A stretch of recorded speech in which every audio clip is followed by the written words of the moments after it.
Salesperson starts out a new job. They have a product they need to sell, and maybe they'll be handed 100 businesses to go after. And they said, go get them, and you'll try every which way to make contact with them. It's cold. You're a stranger to them. You don't even know if they need the product. And then you just inherit prospecting obstacles by doing that way. So let's assume you spend hours and hours and hours. You do that. You hit all 100, and maybe you'll get 2 or 3 appointments, which is generous, by the way. Okay, but now let's change this. And you said, I'm starting out at a new job, and I have this product, and I have some allies in my database, and there's a complementary aspect to it. They may sell to the same type of decision maker, or even they have a great business acumen and they know who might need it. You contact that person. They can look through their database of contacts, through their database of customers. And this is, I've done this for years. So this is how it works. And then they'll get back to you and say, you know something, Mike, I looked through everything I know. These 3 people could use your product. The following is my conversation with Mike LaRusso. Mike is a sales innovator and an industry veteran with over 40 years of experience working in diverse sales roles for a multitude of organizations. By revolutionizing business development, data analysis, and project management, he's an expert in securing new accounts, leveraging data insights, and leading transformative ventures. He is also the author of The Sales Professional Survival Guide, a blueprint for tactical prospecting, a book that draws on his 4-decade-long tenure as a sales consultant. Enjoy our conversation. Mike, thanks for taking the time to come on the podcast, my man. Oh, great to be here. Excited to have you and excited to talk a lot about sales today. And I know we were just talking off air, laughing a little bit. You're actually the first sales guy I've had, so we're going to get into a lot of really cool, fun sales stuff. But just to start out, I have a quick question. Sure. You've had a long career in sales. What was your first job in sales? First, it was telemarketing, aluminum siding. I mean, if you're really going down to the technical, where I got paid a W-2, it was selling aluminum siding. But in terms of the profession, working for an organization, it was in New Jersey in the wireless business. And it was in the New York market. And if you want to get your sales legs, that's the place to do it at first. And you learn everything. So if you know New York, I pretty much handled Manhattan and the outer boroughs. And you get your lumps, but you learn a lot. And it's the place to do business. Did you like telemarketing or? The problem with telemarketing, and I may explain this in our discussion, is that you don't get the success rate. So it becomes very arduous. Especially, it's not as if like if you're selling stocks and you may get leads, you're handed a stack of leads and these are investors and it's a little warmer. But when you're cold calling aluminum siding, let's say, these are just people in houses. You don't know if the house is brick, so it's just, repetitive, and the success rate just isn't there. So. Got it. Happy you brought up cold calling because I actually have a question on that later, but a quick follow on there. So you mentioned that the success rate isn't as high with that. In other kind of sales, I'll say functions, are there different success rates you would say as opposed to telemarketing? In different prospecting methods. And that's what the entire book is about. And the key to this for sales professionals, you have to use the prospecting methods that have the highest success rate.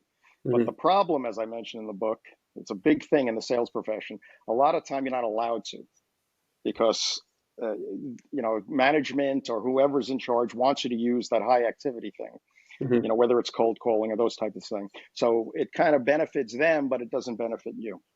So there are different levels, absolutely. And you have to try and use the ones that have the highest success rate because in sales, you're on a deadline. That's another aspect of the book I bring in that, you'll say, and this is part of trainings I've been through.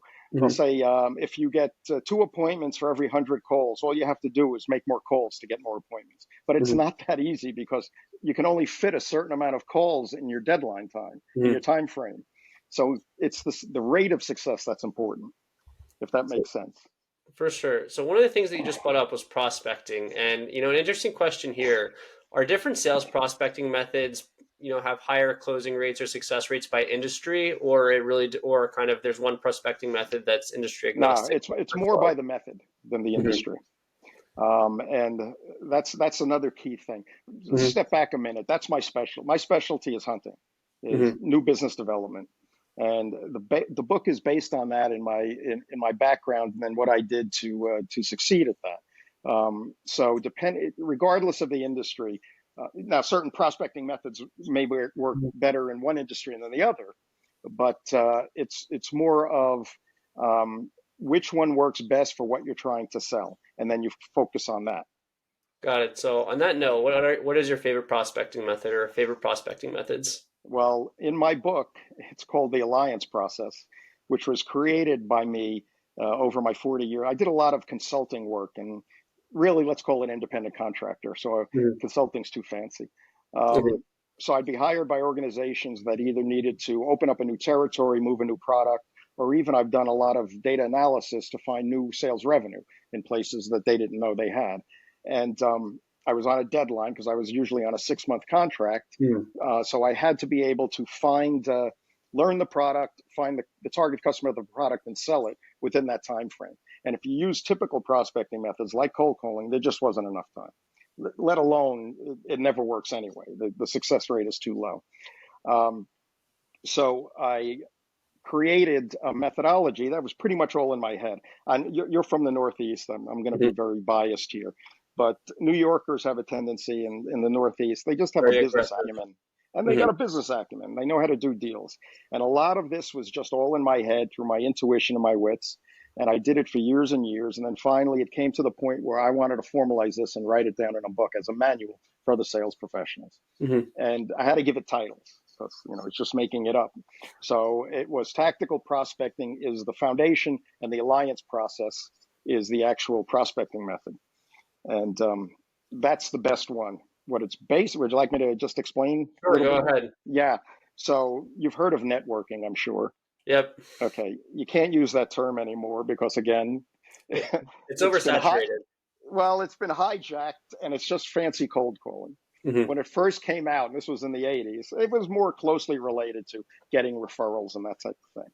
But getting referrals on their own, which is very important, um, that's more of going after people, and the people doesn't have any sort of characteristics that match. So it's a Mhm. little bit of random, but that's still part of the alliance process.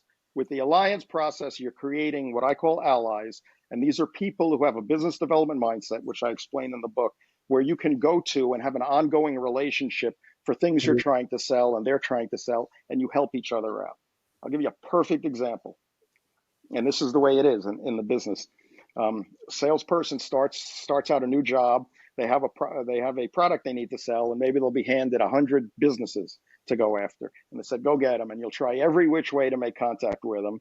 It's cold. You're a stranger to them. You don't even know if they need the product, and then you just inherit prospecting obstacles by doing that way. So let's Mhm. assume you spend hours and hours and hours. You do that. You hit all 100, and maybe you'll get 2 or 3 appointments, which is generous, by the way. Okay, but now let's change this. And he said, I'm starting out at a new job, and I have this product, and I have some allies in my database, and there's a complementary aspect to it. They may sell to the same type of decision maker, or Mhm. even they have a great business acumen and they know who might need it. You contact that person. They can look through their database of contacts, through their database of customers, and this is how I've done this for years. So this is how it Mhm. works. And then they'll get back to you and say, you know something, Mike, I looked through everything I know. These 3 people could use your product. I told them they're waiting for your call. They want to see you. Now, I just cut out 97% of my time comparing it to the cold calling because I was handed these leads, so to speak. And now, if you have multiple allies, which works, then it's exponential. And Got it. okay, so it's kind of like networking in terms of the concept, but it's much more in depth because you have different types of allies and you treat them differently depending on it. Got it. You Makes sense. interact with them differently. So it's a little counterintuitive because instead of going right away for kind of your target customer, you're going for maybe someone that knows that customer. So it's almost a warmer lead in So that way. that's the biggest difference. Like I said, tactical prospecting is the foundation. The foundation concept is instead of hunting for businesses, you're hunting for people. Now, Hmm. let's assume you don't have any contacts to go after. You can create them, and I show that as well. So let's assume I'm selling office equipment, Hmm. and I've done this. I've sold office equipment, and a complementary type of customer and product could be copy paper. Let's say, Hmm. a paper business. And there's salespeople who sell different types of paper, and a lot of it is copy paper. There's an overlap. So Hmm. I make them an ally with me, and I'll say, let's go after the same type of customers. I'll send copiers to yours. You'll sell copy paper to mine. Mm-hmm. And then you can work both databases that way, as long as they have a business development mindset. That's the key, because you'd be amazed how many salespeople just, I've met gardeners that have better business development mindsets than certain salespeople. Mm-hmm. Can I run just a quick test by you just to show you? Sure, go ahead. I'm going to put you on the spot, okay? Go But ahead. Happy there happy to is be on the no spot. there is no right or wrong. It's just a gut feeling. This is Sure. business development mindset, and this actually happened once. I Mm-hmm. was working at a company, and a new guy started. Very nice person. Didn't know what he was being taught how to prospect the old-fashioned way. He was sitting at his desk for 3 months. Didn't get a single appointment. And his job was getting a little tenuous. And I felt bad for them because usually, normally I don't like to give advice. People don't listen half the time. And at the time, it's like, it's none of my business. I'll do my thing. But this was a nice person. So I went up to him one morning and he was like, Mike, I don't know what I'm going to do here. And I said, let's step back a second. Now, this is to you, Daniel, as well. Mm-hmm. Sure. You're in a job. You're not doing well with the prospect. Forget that part. You're in a job. The manager comes up to you Monday Mm-hmm. morning and said, Daniel, you have 60 minutes to gain an appointment or you're fired. That's the scenario. You got 1 hour or you're Mm-hmm. fired. Generally speaking, what's your instincts? What do your guts kind of tell you to do? Would you cold call and go knock on doors? Would Mm-hmm. you telemarket, or would you call people you know? I I only call got an hour. people I know. That's the most credibility you have. That's right. And then what happens is, yeah, you may even call your own relatives because you're desperate, but that's the best way. And they may know people. They may know their uncle owns a business or their Mm-hmm. whatever. Or you may contact the last place you worked, or of course your existing contacts. And then if that doesn't work, you move out in concentric circles to less and less familiar, until there's 60 seconds left. Mm-hmm. And then you say, oh, what the hell? I'll just go knock on some doors. Now, Mm-hmm. my point is, that's the desperation prospecting method. Would you start out doing that and spend your whole career doing that? Of course not. And the successful sales professionals don't do it that way. Mm-hmm. But a lot of them don't even admit it. Got it. So anyway, if that makes the point. No, that's a fair point there. And I think a lot of the times people are taught right away, especially probably in modern society and maybe modern, I'll say less modern sales trading, since you seem to know the more modern way. They're taught to go for the big fish right away as opposed to kind of going for these warm leads, which I do think Right. is a much better approach. But it's, again, you can go for the whale. I mean, you can be happy. You don't have to go for them. But if you're going through allies, they can bring you the whale. Mm-hmm. And you don't even know it, as opposed to, and I have this one, part of the book is I put a lot of anecdotes to bind all my concepts together, because I've been through 1,000 of them, sales situations, and they support what I'm saying. And one of them is a lot of the training nonsense that goes on, because none of them would ever do it themselves. And one of them is, they always tell, I've heard this story, I don't know how many times, the perseverance story, Mm-hmm. where this salesperson looked at that giant corporation on the way to work every day and said, I'm going to sell them and nobody's going to stop me. And he tried for 2 years or 3 years and finally sold them after 3 years. And they make it sound like that's a positive. It's like, wait a minute, it took him 3 years. What did he do in the 3-year period? And besides that, it's never a true story. Mm-hmm. Or let's assume it is a true story, and that one salesperson he's talking about did do that. What about the 100 others who said the same thing and didn't Mm-hmm. get anything except the pip or fired? Because perseverance isn't the way to do it. Perseverance is a good thing, but that's not a strategy. It's a quality to have for sure. But Yeah. I'm happy you brought that up, actually, because speaking of stories, what was your most memorable sales story? Positive or negative? Let's start with the Let's say positive the one. most memorable. And honestly, I know this sounds very trite, but there are so many, because part of being successful in sales is you got to have a creativity. Mm-hmm. The whole idea, I'll tell you one, don't worry, I'm not evading this, but All good, all good. You can. It's I a just want to make up the conversation, point. Mike. You say whatever you want. It makes like I'm going off on a tangent just to avoid the question. I've been through hundreds of trainings. I don't know if you have. Mm-hmm. The problem with sales training is they always start the training with you sitting in front of the customer. Mm-hmm. And then the training starts, because nobody knows how to get in front of the customer in the first place. Okay, so in terms of how to sell a customer, every training seems to be just targeted to the one pain point that trainer encountered, and it overcomes that one individual thing. Mm-hmm. And you can't anticipate every pain point to know every training method.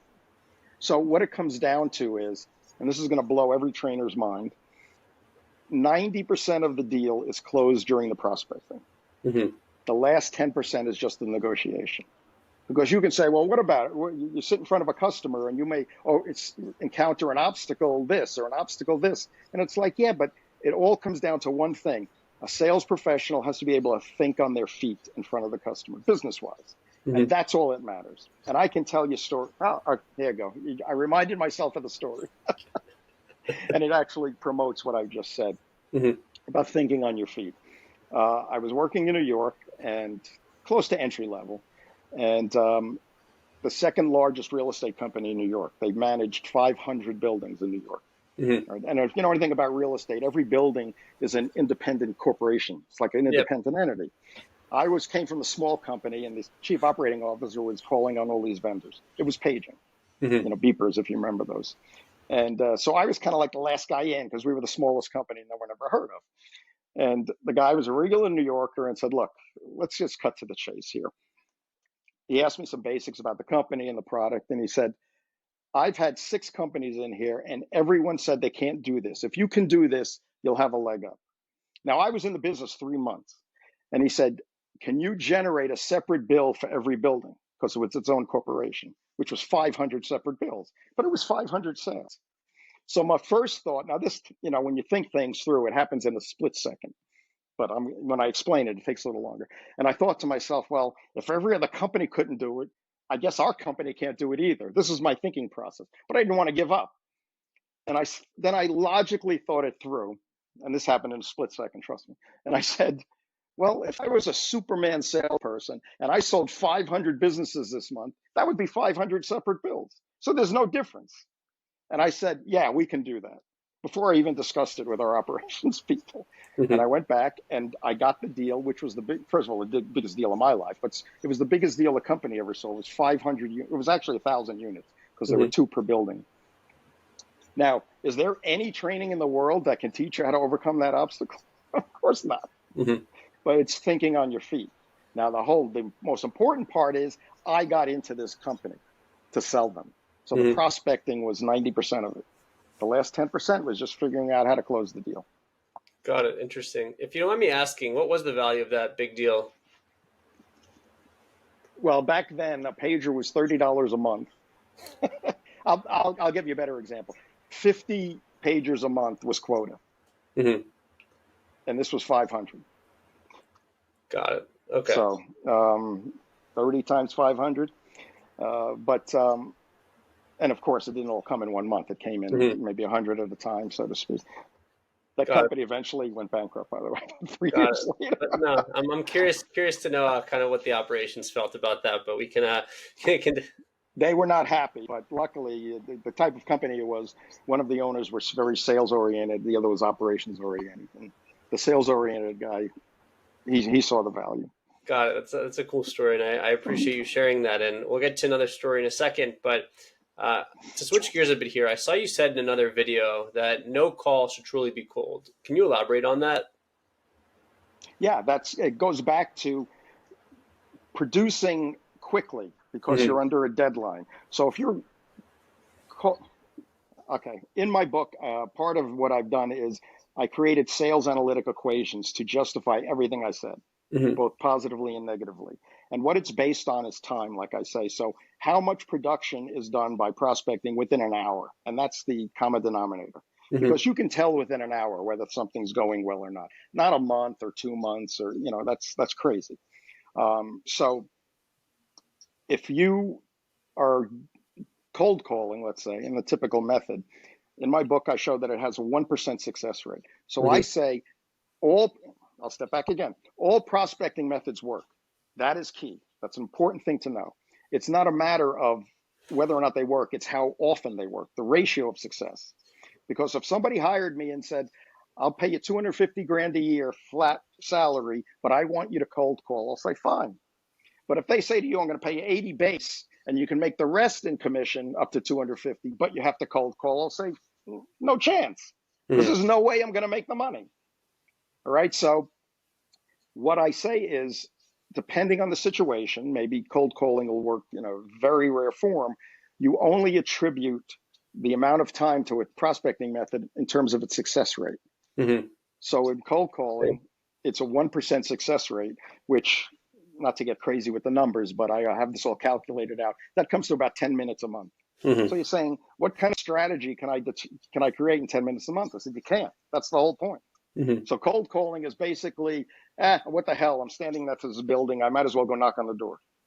That's basically it. So by cold calling, um, you create a bunch of obstacles because they don't know you. You're a Mm-hmm. stranger, and the obstacles increase the time, which reduces the success rate. Got it. Interesting. So you're almost alienating yourself kind of from the success rate because you're just kind of reaching out to someone without any prior knowledge or without any warm leads. So Yeah, and the funny part about cold calling, forget about even knowing you.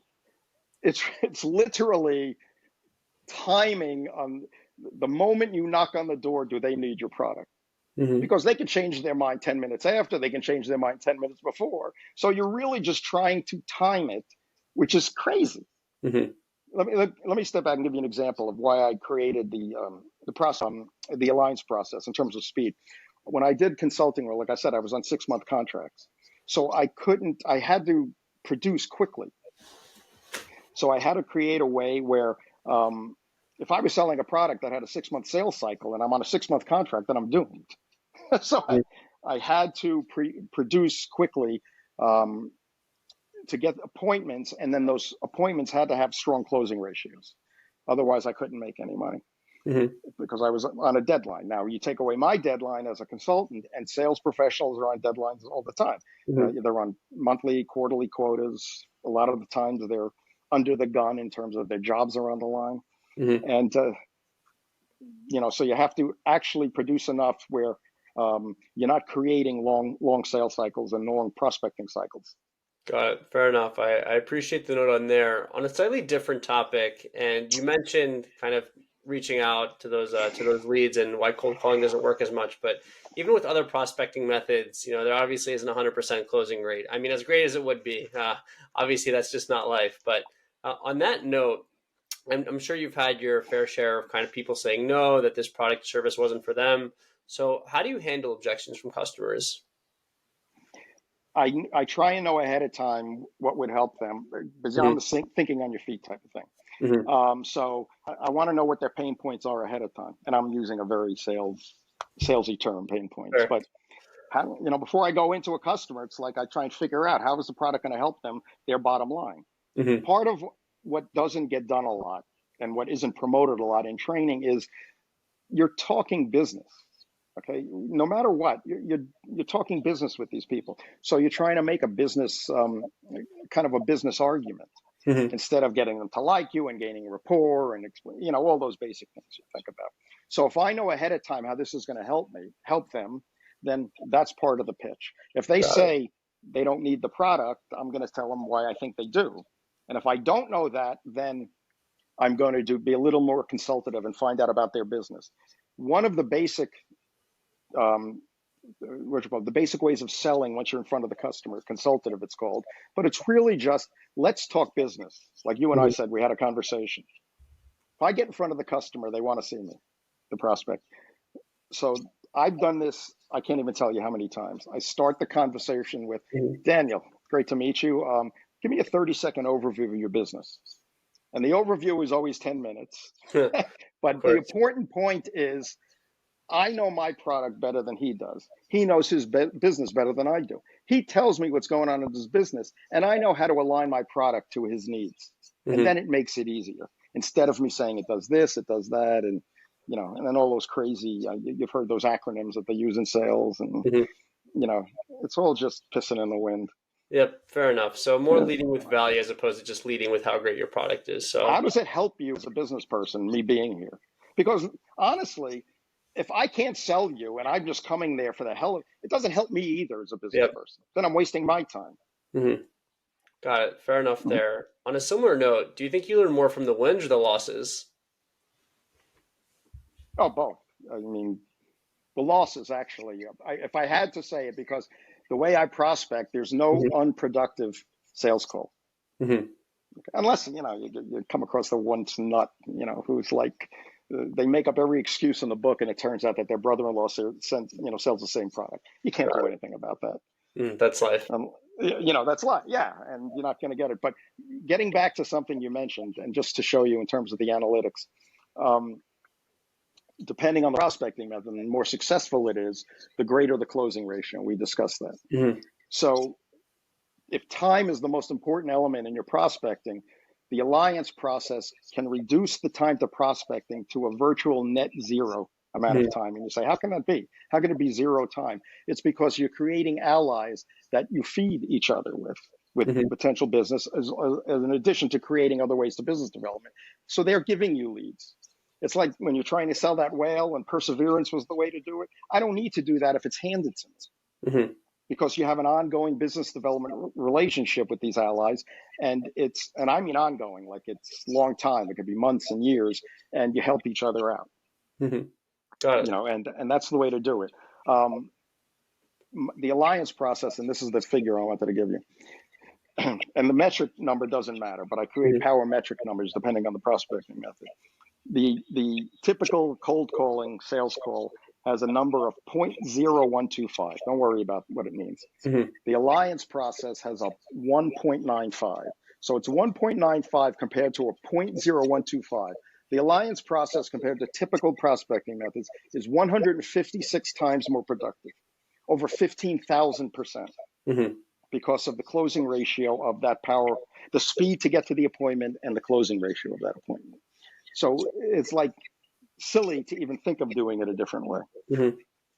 Got it. Fair enough. So I think I Mm-hmm. see what you're saying regarding the math, not the one that you just mentioned, but the one on before regarding the kind of alliance that you're having, in the sense that you're saving or getting to the net zero time, because as you're forming those relationships, they're looking out for maybe potential prospects, and that saves you your personal prospecting time ahead. So it's a really interesting note on there, and I appreciate Mm-hmm. bringing that up, and definitely something sales leaders and just business owners can take a lot of value away from. On a slightly different note, and still on topic of sales, but I'm sure you've heard of AI probably every other Mm-hmm. hour these days, since there seems to be a new startup in the space kind of every other second, and a ton of money Right. flowing into there. But from your experience and from your perspective, what impact do you think AI will have on sales? AI in terms of, okay, now, there's different levels of AI. They call everything AI. And Mm-hmm. really, a lot of it is just writing an email for you, Mm-hmm. But in terms of AI I'll be basic first. It's fantastic for my type of prospecting, if it can be used in the way it should, because it's the time saving element. Mm-hmm. If there's certain industries where you've heard of key performance indicators, Mm-hmm. KPIs, etc. I know from my experience that, plus, just coming across prospecting, decision makers at organizations, presidents, CEOs, if you could ping them in an email or leave them a voicemail, they have key performance indicators that are key to their Mm-hmm. business. And if you can say my product can reduce this or help your certain, and you tell them whatever performance indicator it is, they're going to be all ears, and they're going to want to meet you and see you. So that helps with closing the appointment. Now with AI, it'll come to the point where you say, I'm going after, the computer industry. I'm selling software to the computer industry. What is a key performance indicator for this vertical? Got If it. they know it, they can determine it. I'm sorry, AI, Mm-hmm. because they know it, because they can research it and gather it, and it's up to date. A lot of times it's real time, and now you can form a communication Mm-hmm. to do it. That's where AI is, the time saving element. Because if cold calling is a 1% success ratio, I'll have a machine do it, Mm-hmm. machine, quote unquote, because it's not using my time. And then Mm-hmm. whatever it gains, it feeds me. So now I'm on the appointment, and that's all the time that I expend going on the appointment, if that makes sense. Got it. So if it can take the place of Mm-hmm. the low productivity prospecting methods and do that for you, and it's using that time, then it's a home run, because now we're more on an even playing field of all the prospecting methods. Got it. Fair enough. It also saves you time because, for better or for worse, it doesn't have emotions and it doesn't get tired or sick. So it can really streamline a lot of those human processes, at least As at long the as it's accurate, as long as it's reaching into the accurate database, exactly, because for that's sure. that's a very key thing. Is it Mhm. is it grabbing the right information or not? Got it. Fair enough. I appreciate the note on there. On a slightly different topic, so a lot of sales teams, the way they're set up is they have these very traditional hierarchies. So you have your kind of basic salespeople, sales manager, sales leader, maybe regional sales leader, and onward. Speaking about those leaders, the ones kind of right above at least the kind of initial salespeople, what do you think the biggest mistake is that a sales leader can make? Uh, Not allowing a sales professional to do what their talent allows them to, because Mm-hmm. it's too hands-on micromanagement Mm-hmm. to, in essence, protect the sales leader. Um, here's one of the reasons that the book is so revolutionary, is that it creates it explains the environment that everyone's in, and it Mm-hmm. comes down to human nature, which is one basic thing that and these are I go over a lot of obstacles in the book that sales professionals face and have to overcome, because that's the whole point of the title, the survival guide. It's financial survival, Mm-hmm. because I can have all the talent in the world to be a sales professional and do things my way, but if you don't let me, then I got to sneak around to do it, which has happened. But it comes down to this: sales is a performance based compensation profession. So I Mm-hmm. only get my compensation depending on how I perform, but I'm controlled by people in a guaranteed salary position. Mm-hmm. So if they don't suffer by the wrong decisions that they're forcing me to engage in, then it's going to happen. Now, Mm-hmm. the only saving grace, which doesn't exist anymore, is turnover. So if Mm-hmm. sales professionals are not doing well because of the mandates they have to follow, then they're going to get fired. Mm-hmm. And it's like, it comes to the point now where it's almost a feather in their cap for to fire a salesperson, because it's showing you're being tough with the sales team. Mm-hmm. But that's the only profession in the world that works that way. Mm-hmm. I've worked at organizations where entire sales teams have been flipped year after year. Mm-hmm. Imagine that happened in the accounting department or the IT department, and they would say, wait a minute, why is everyone in accounting quit or being fired every year? They would go to management, but this is the only profession where it's like, good job, you got rid of the dead weight, but it isn't the dead weight because of their ability. And then kind of like the vicious cycle goes on and on. So the short answer is they don't allow you to do what your talent can gain you. The second is, most sales managers, when I say today, it's a very general term, but they're put in that position because of their product knowledge, not their Mm-hmm. sales management knowledge Got it. ability. Interesting. So it sounds like, to kind of go in reverse order of what you said, really misaligning, people with their knowledge and what they're supposed to do. And also the first thing, putting a leash on a racehorse when you should kind of just let that racehorse do its thing and sell for you. 100%. That's a great way to put it. Got Not it. allowing the resource to do its thing. For sure. Appreciate kind of the discussion around there. On another note, and I would love to hear your thoughts about if this is something that's still prevalent today, but a big part of sales is storytelling and telling a story. And in my humble opinion, storytelling is probably one of the best skills that you can have, because I think what really gets people to do something is if they're really captivated and sustainably captivated, which is something I can get into later. But from your perspective, what role does storytelling play in sales these Now, you days? mean to the customer, the prospect. Yep. Yep. Okay. And let me just be clear: storytelling more of in terms of case study, or just gaining rapport, or both? Let's say gaining rapport. Okay. It's important. Mm-hmm. Let me put it this way: it's not do or die, but it makes the whole sales call easier. Mm-hmm. And one of the things like I say, I'm gonna be biased, but maybe it's a New York thing. Mm-hmm. I kind of have a sense of humor, and I can get somebody on the phone that I've never met before, and I can find little quirks and things to make them laugh about, and it really breaks the ice Mm-hmm. and makes them feel comfortable. But then again, I've gotten people who just, you know, so it's very important. It's not crucial. Mm-hmm. Case study in terms of storytelling is probably more crucial, because Got now it. you're creating a business scenario for them that makes sense to them. And Mm-hmm. a lot of, some of the basic ones are, if you're selling a certain type of customer, and you say, well, they'll say, why do I need your product? And you say, well, your main competitor just got it, Mm-hmm. and this is the reason he got it. And then it's like, wait a minute, there's two things they think about. um, they're going to have an advantage over me, Mm-hmm. okay, in terms of extra revenue, but also they can steal my customers because now they've got more than I have. So it creates that kind of uh-oh factor. Got it. Okay, But it interesting. says, what it comes down to is you're dealing with people. Hmm.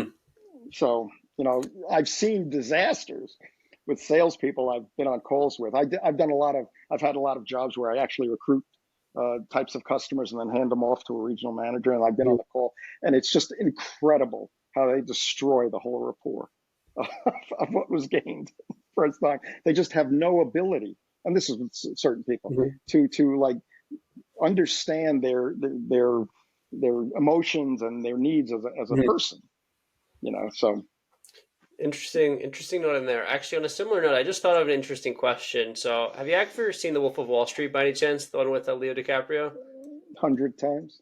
Got it. Okay, only 100 times. Says Not that. only that, I'm actually pretty good. I don't want to say the term student, but it's his methods of Jordan Jordan. Belfort's methods. Yeah, but go Got it. ahead. Oh, We'll this is going to be fun.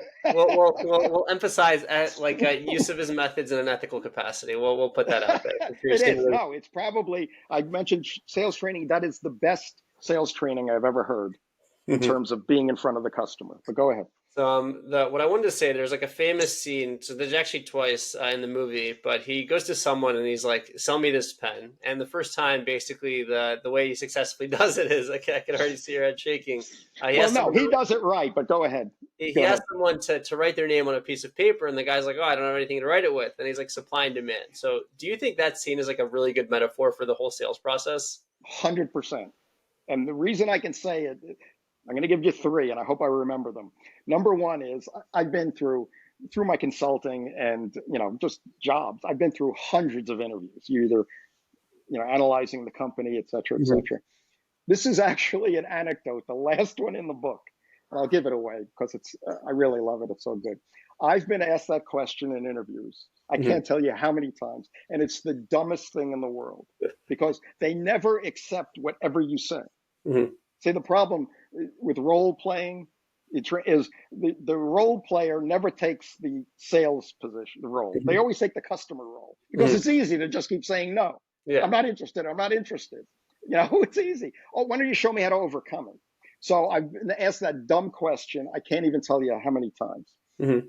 Secondly, that's the perfect answer. Mine is the perfect answer, but I'll tell you mine in a minute because I've even said at times they don't even gather it. It's like sell me this pen, and I'll grab the pen from them, and he'll say, "Listen, a friend of mine just called me and said they want to buy 1,000 units of your product. Write this number down." And I've Mhm. done that, and they don't see the.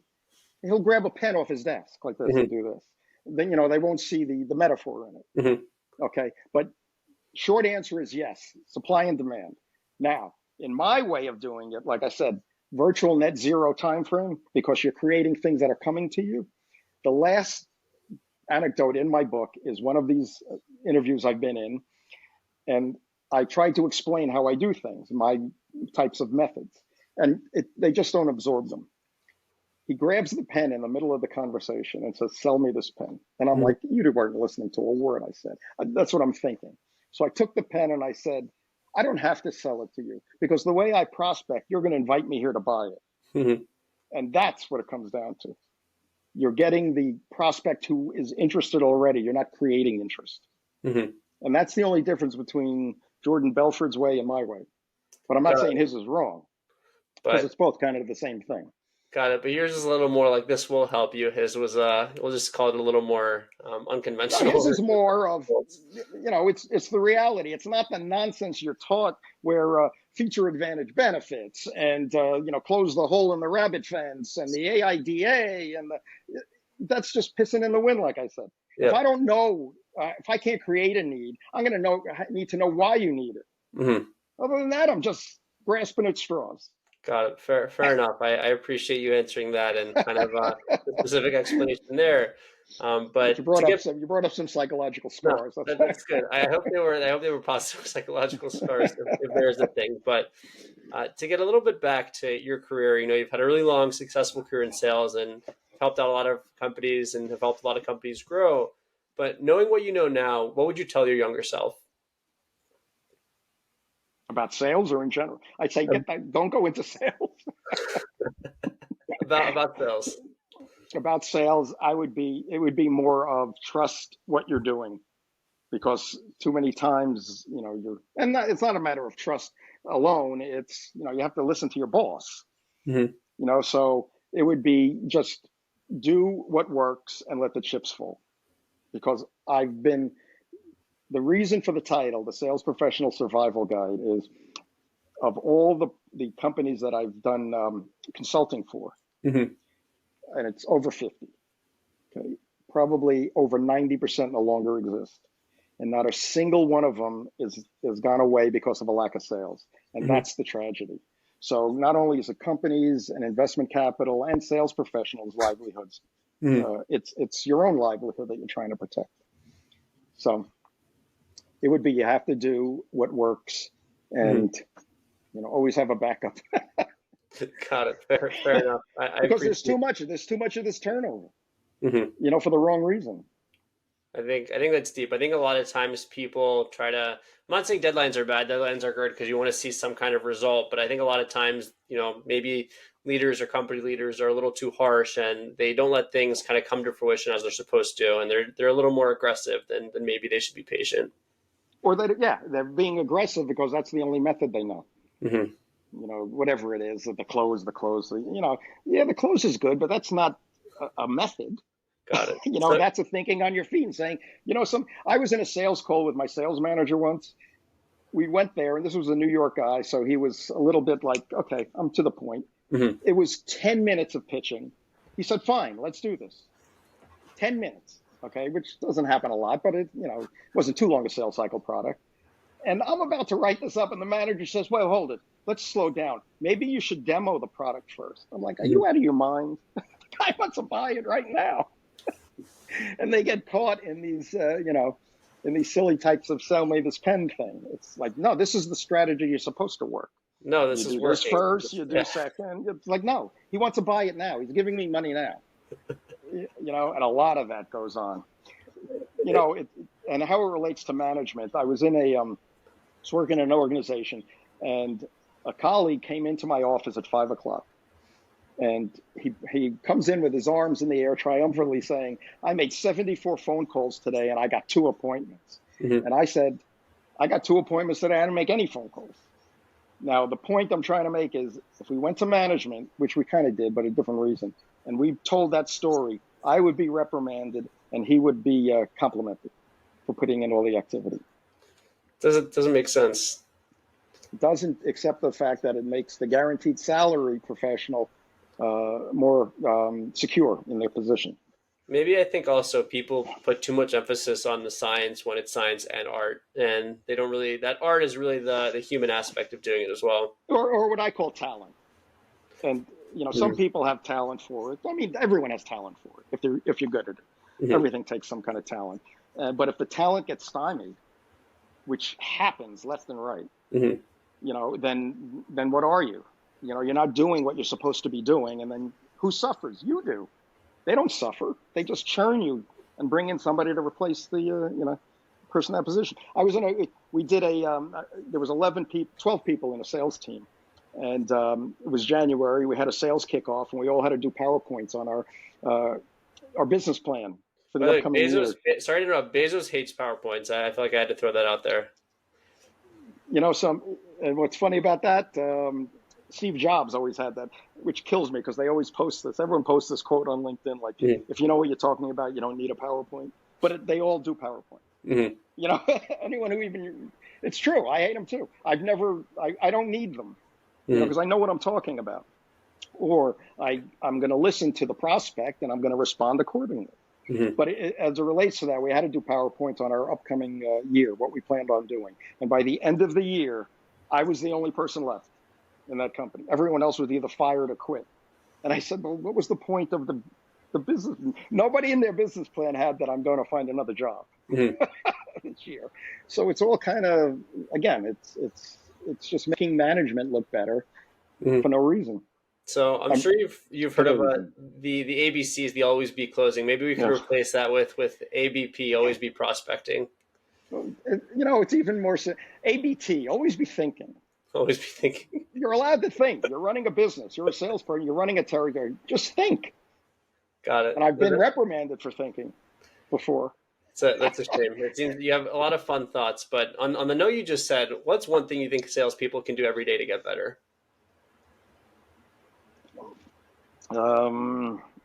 Use my method.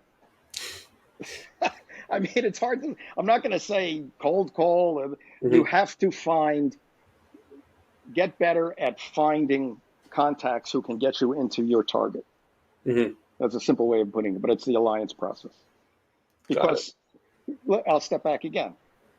If you're starting out in a territory, and I'll use the networking thing, Mm-hmm. okay, just to make it clear. Let's assume you're brand new. You don't have a single customer in your, which has happened. You don't have a single customer in your territory. How are you going to find them? You're going to network. You're going to try and find contacts who can get you into. Mm-hmm. So instead of having a sales quota for yourself, this is a better answer for you. Start out with a referral quota for yourself. I want to find let's assume 100 units of whatever is your quota. I want to be able to establish a balance between referrals and sales that equals 100. So if I'm starting out with no sales, my quota this month is I got to get 100 referrals. Mm-hmm. Okay. And then those 100 referrals will get me 20 appointments and sales. So now next month I got to get 80 and then 20, and then it'll be 50-50, and then it'll switch. Mm-hmm. Because eventually by getting these referrals or getting the contacts who can get you into a target, you're going to increase your appointments and your sales. And then the only thing you have to worry about is you can't just let that take up all your time. You have to keep filling. I'm not going to say funnel. You got to keep filling this side of the sheet with Mm-hmm. referrals. So again, if you were sitting there, let's assume it was your first day instead of your third month. You said, okay, Got it. what are you going to do to get business? I'm going to contact people I know to find out who, gain Who needs what? referrals. Because a referral probably has an 80% rate of getting an appointment and a 40% closing ratio. Mm-hmm. Got it. Where Fair enough. cold calling is 1% and a 10% closing ratio. So you're doomed. So to go more with prospecting as opposed to just and referrals as opposed to just cold emailing, I think, or cold calling. I think that's really good advice. But I wanted to ask on a parting note here. So we mentioned Jordan Belfort earlier, but as I've mentioned, you've had a really long and great career in Did I sales. say enough? Did I say enough positive around him? In Enough case he positive, hears yeah. this. In case he In case listens to he this, hears, yeah. we're a lot of positive content here, but clearly a wealth of knowledge in sales. I have to ask you this on a parting note: who's your favorite salesperson ever, other than yourself? I don't know that many. I mean, it would be people I work with. Mhm. It would be an owner of one of those companies. He started out in sales, Got it. and I'll tell you why. It was very Mhm. way back when. I'm talking 50s, 60s. He was selling in territories and was a commission only type of independent contractor. And Mhm. you could cold call them because you can get into buildings and you can speak to people. So cold calling was the way he did it all. And he hustled and did it. And then by the time I was working for him, I wanted to hire telemarketers. And he said, no, it'll never work anymore. Now, this is someone who made his whole life on cold calling. So the Mhm. whole point that he was able to, adjust and change his viewpoint according to what was happening. And listen, he made himself a millionaire and That's built a that's great. business doing it. So That's great to hear, and I appreciate you sharing that memory. But Mike, it's been an absolute blast. I really appreciate you sharing all those anecdotes and sales tactics that you've learned through the years, and it's been an absolute blast having you on the podcast. thanks a lot, Daniel. I had a good time. Thank you for listening to my conversation with Mike LaRusso. If you enjoyed the episode, rate the show on Spotify, drop a comment on YouTube, and subscribe.